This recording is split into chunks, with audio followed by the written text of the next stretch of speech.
Should you be a black man voting for Trump? Because I'm not led by the nose. I think for myself. You think for yourself? The white man doesn't think for me. The black man doesn't think for me. I don't need Jesse Jackson, Al Sharpton, and the rest of those clowns. So Trump ain't a clown? No, Trump is not a clown. He's a straight house. I think it's condescending to assume that because I'm a black man, I'm supposed to vote for a Democrat. Whether it's coming from the media telling me to do it, or from a politician telling me to do it, or even from another black person to tell me to do it. You can't, on one hand, say that you're against slavery, but then on the other hand, tell me how to vote, what to wear, how to speak, you know what I mean, how to live my life, because black people are supposed to do these things. They're supposed to vote this way. They're supposed to talk this way. They're supposed to walk this way. They're supposed to believe a certain thing, because that's slavery. You can't say that you're against slavery, but then put me in a box and tell me that this is how I have to perform. You called me. I didn't call you no. No, I didn't. You did. No, I didn't. But you can say that. That's his constitutional right. You know anything about the Constitution? How call you? Oh, okay. That's a big difference. You're Uncle Tom. Oh, is that my Uncle Tom? Yeah. To call somebody an Uncle Tom is completely idiotic. Because if you've read Harriet Beecher Stowe's Uncle Tom's Cabin, you'll see that Uncle Tom was actually a very good person. He did a lot of good things. He sacrificed on behalf of other slaves who were on the plantation. After educating myself on the story of Uncle Tom and learning about Josiah Henson, he was a completely good person, completely opposite of what the black community thinks Uncle Tom is. Uncle Tom was the hero. He was the hero. He was self-sacrificing. And ultimately, he paid the ultimate sacrifice for not ratting out the other slaves that had escaped. Uncle Tom was the hero of Harriet Beecher Stowe's novel, Uncle Tom's Cabin, and nobody knows that, so they call us Uncle Toms to hurt us. And every time I get called, I just go, oof, you should read the book. A lot of black conservatives have kind of flipped the narrative on Uncle Tom. I mean, we embrace it. You know, we say, yeah, that's me. I'll get into debates with people. They'll call me an Uncle Tom, and I'll say, thank you, I appreciate the compliment. It should be a badge of honor. I wear it as a badge of honor. I like to tell people I'm a proud Uncle Tom. This whole scenario is indicative of the problem with the black community. The man who's trying to save the black community is demonized, and the one who's damaging and destroying the black community, a lot of people don't even know him. They don't even know the demon in their own communities. But the one who's helping them, they want to throw you away. What they're actually meaning to call someone is a Sambo, which Sambo was the one who was always telling on the other slaves and telling the master where the slaves were hiding. He wanted to see the slaves get caught and the master triumph. Sambo was who they refer to as Uncle Tom, and then they just switch it to Sambo. They don't stop and think to say, oh man, all these years I've been saying, wow, I have been kind of brainwashed to a bit to see it this way. And they don't see that. They just completely move Uncle Tom aside and bring in Sambo, and now you're Sambo.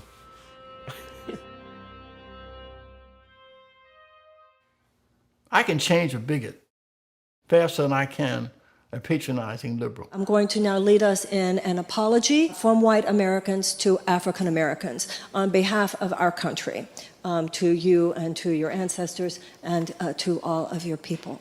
So to the African Americans in the room who would wish and be willing to participate in this, please stand up.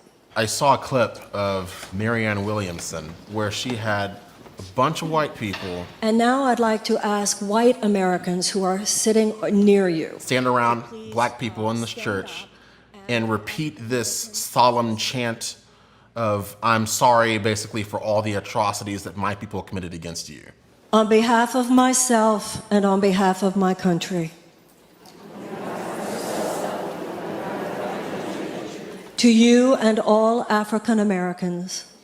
I don't understand the fetishization of victimhood that white progressives want to put on to the African American community.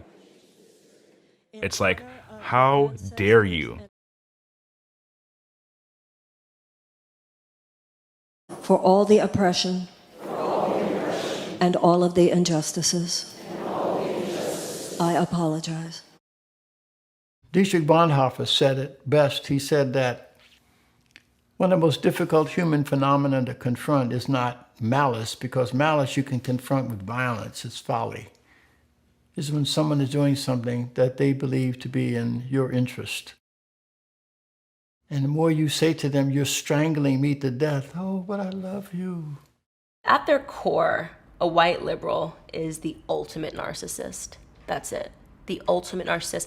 It's the people that adopt animals for the purpose of saying I adopted an animal. Like, to them, we are these pathetic, cute little playthings that they can then take to their friends and say, look at this person that I helped. As we call it, xenophilic tokenism. They take on the struggles of others so that they deflect away from talking about actual issues. They want so much to be a good white person and to be perceived as a good white person. And if you want to see if a white progressive is a good white person, put them in the room with a black conservative. See how that conversation goes. When someone says that they're progressive, they shouldn't automatically be perceived as caring, non-racist, non-bigoted. Most of my experiences of racialized dialogue in a negative way or in confrontations with white progressives who I guess hate me because they hate racism. Just yesterday, I got a message from a white lady saying that I was a disgrace to my race. It was odd to me that a white woman would declare me a disgrace to my race based on her own stereotypes and preconceived notions of what minorities should think. They sell this idea of tolerance and inclusivity, and we love everyone and everyone is welcomed here, but no, that's not true. We're only welcome there if we believe exactly what you want us to believe. They will act as if for you to rebuff their overtures of sadness or apology is in itself the most despicable crime. It is because the modern white liberal needs you to be a victim.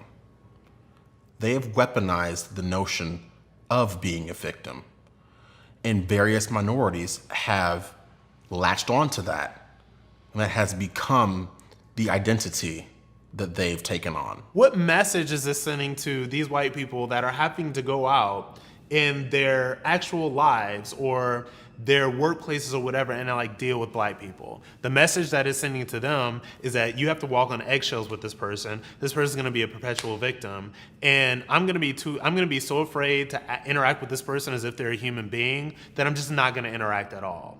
And I think that that is the real result of all of the woke, splaining, anti-racist, intersectionality crap.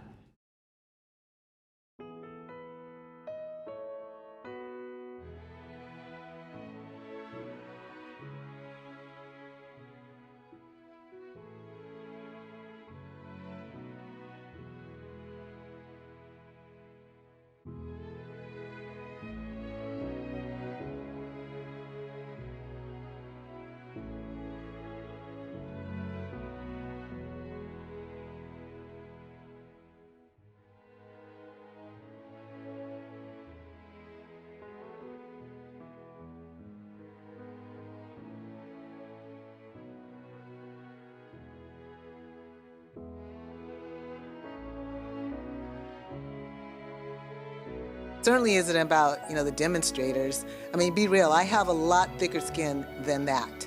It really is about the overarching lack of respect for the officers. Another major story today. After more than 30 years with the Seattle Police, the chief, Carmen Best, is retiring. She says you need to know when it's time to go, and right now is her time to go. So this follows the city council decision to lop off $4 million from the Seattle Police Department's budget. And it's safe to say that Chief Best did not agree with the move. King 5's Chris Daniels joining us now live. And Chris, the chief issued a personal message today and uncharacteristically also got political at times.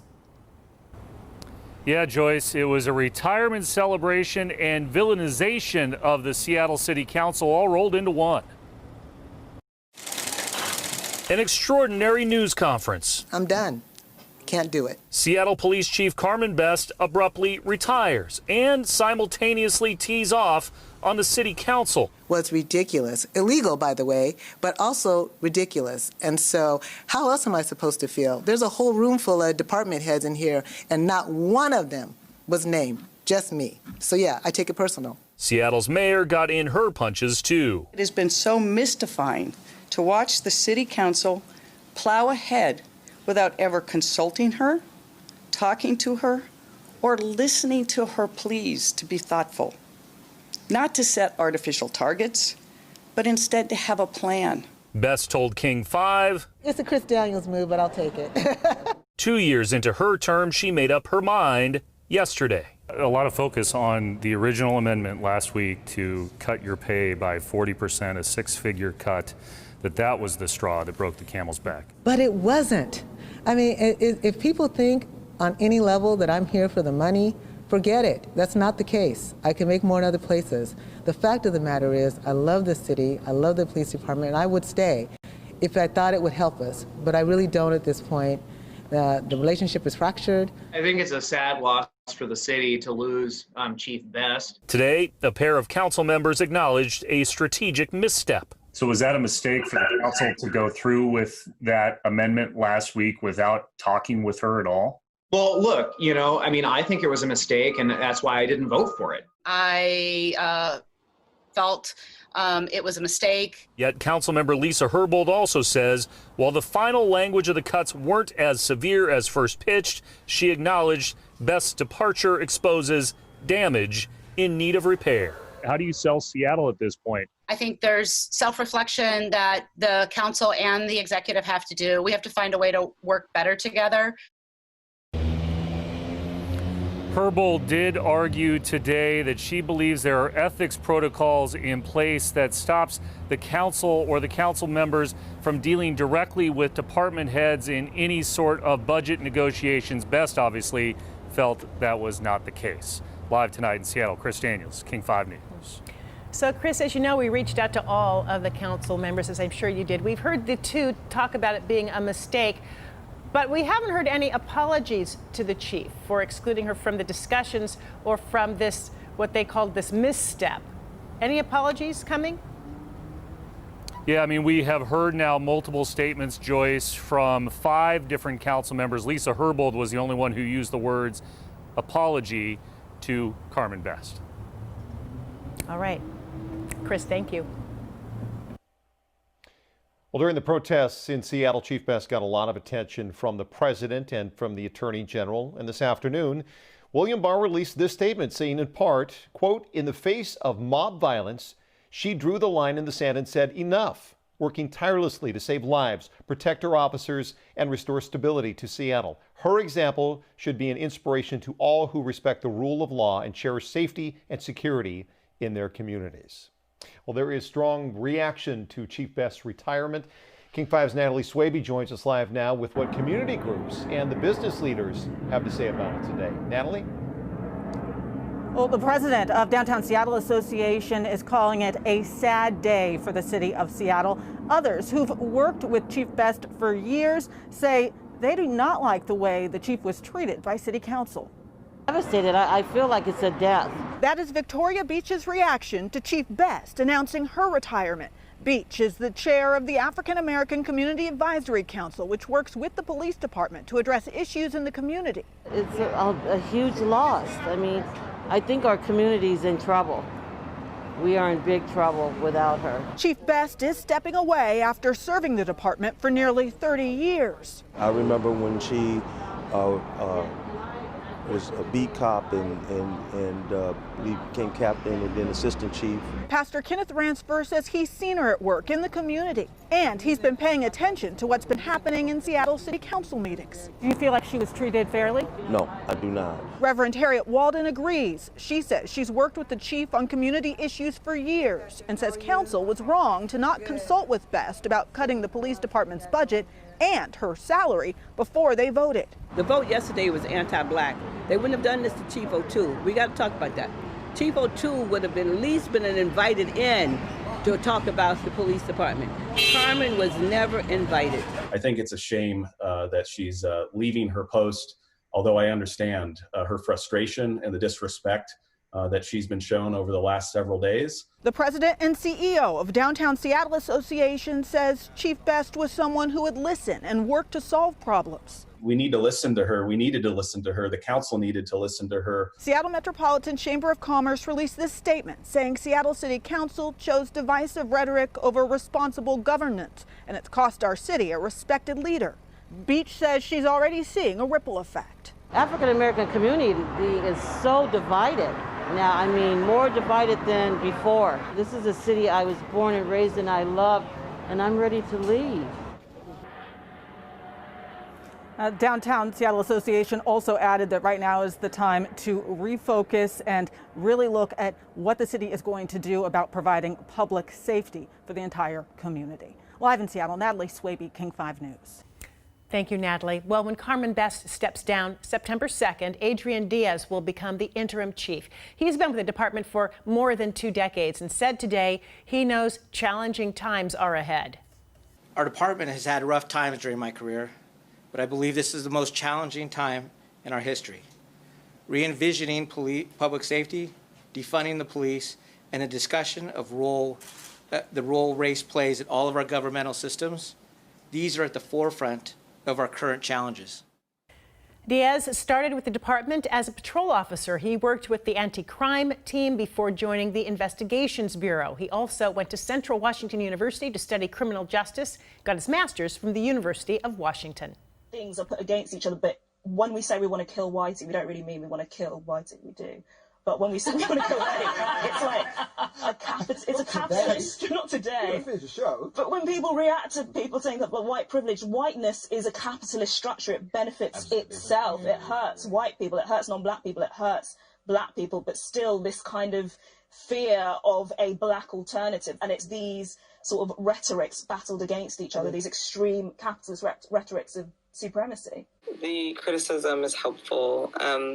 I also think that it might, I think of a lot of things. The first thing I think is that we actually do have an ideological frame. Myself and Alicia in particular are trained organizers. We are trained Marxists. We are super versed on sort of ideological theories. There is a class of colored people who make a business of keeping the troubles, the wrongs, and the hardships of the Negro race before the public. Some of these people do not want the Negro to lose his grievances because they do not want to lose their jobs. They were fighting for us to have the right to our opinion, not the right to vote for whoever the white liberals said black people are supposed to vote for. You got more questions, but I tell you, if you have a problem figuring out whether you're for me or Trump, then you ain't black. It don't have nothing to do with Trump. It has to do with the fact I want something for my community. I would love to see Take a look at my record, man. I extended the voting rights 25 years. I have a record that is second to none. The NAACP has endorsed me every time I've run. I was a radical in terms of the civil rights movement. I was not a supporter of Martin Luther King, but more a supporter of Malcolm X. The welfare state has done to black Americans what slavery could not have done, Jim Crow and the harshest racism could not have done, namely to destroy the black family. And people have not pointed out to you the challenge of freedom. And what do people do with freedom when they don't know how to handle it? They reinvent their oppression, even as it has faded away. Oh, I think we're in the second or third generation where men have been pushed out of families, and the kids are responding to that, and the responses are quite negative. There are some very specific programs, and in retrospect, that were developed that were in line to destroy with black families. My fellow Americans, ours has never been a narrative of grievance and entitlement. We have never believed that I am doing poorly because you are doing well. We have never been jealous of one another and never envious of each other's successes. And brothers, I respectfully say to each of us who have thrown some sperm somewhere and have a child somewhere, you're not a good person. The lifting up of the woman does not require the tearing down of the man. What is it about the ideology of the Republican Party that attracted you to it? The basic theoretical notion of personal responsibility. If you stay the correct course, then you will reap the benefits of that. And I believe that, the platform of the Republican Party gives individuals that mindset. 99% of cops are really good dudes and women. 99% of the people I've met that are cops are dope. I have a lot of friends that are cops. Who is killing these black victims? Not whites, not the police, but other blacks. 3 of my nephews got shot in the head. My cousin, he got shot up in the chest part. So overall, there were 6 family members murdered. None of the cases have been solved yet. Blacks are convinced that the #1 issue facing the country right now is social justice, racist white cops, discrimination, systemic racism, microaggression, whatever new word they come up with, and it's a bunch of nonsense. And we know that you're not concerned about justice, because if you was concerned about justice, you would be concerned about justice in all those other black-on-black cases that exist in Black America. So we can't say that y'all really down for justice. A lot of females, they feel like with me, I feel like a man is supposed to uphold the household. They're supposed to pay all the bills, make sure we're good. So if we want to be a stay-at-home mom, we can. A lot of men out here aren't like that anymore. I blame it on their moms. They weren't raised the same. They weren't raised to be good men, so. What's the mechanism? Why does the welfare state dissolve the family structure? For one thing, it makes it unnecessary for fathers to support their offspring. And in fact, it makes it counterproductive in many cases. I have a saying that excuses sound best to the person that's making them up. And there's plenty of black men in particular who got plenty of excuses as to why they're not involved and more, around their children. It starts in the home. If the father's not in the home, the boy will find the father in the streets. Yeah. 7 out of every 10 black babies born in the United States are born out of wedlock. And yet, in Africa, where the experience of slavery was not endured, you have the strongest commitment to the complementarity of man and woman in marriage. You can't just be talking about slavery every day. It ended in 1865, this is 2020, we got to press forward, rather than looking in the past and saying, oh, well, woe was me because of slavery. Right. The #1 problem domestically facing this country is a breakdown of the family. And President Obama said it, I didn't. There's no more important ingredient for success. Nothing that would be more important for us reducing violence than strong, stable families. Which means we should do more to promote marriage and encourage fatherhood. Everyone around me tried to pick my candidate for me. And then told me every time I said I like Trump that I couldn't say it out loud or my career would be over. I'd get kicked out the black community because blacks we're supposed to have a monolithic thought. We can only be Democrats. I didn't call you.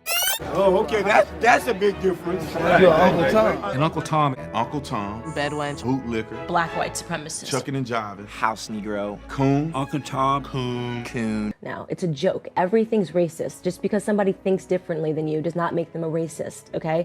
And when you continually keep calling people racist, what you're actually doing is diminishing the experiences that real people that lived through eras like that actually had. It starts in the house. It starts in the home. And yeah, well, my father got locked up. Well, where was his father? Yeah. Ease is a greater threat to progress than hardship. Do you think that race plays a part in wealth distribution, or either a mindset that you can't Today? or cannot? Yeah. No. You don't? No, I don't. I don't. Hey, you and I, we're proof. Why would race have anything to do with it?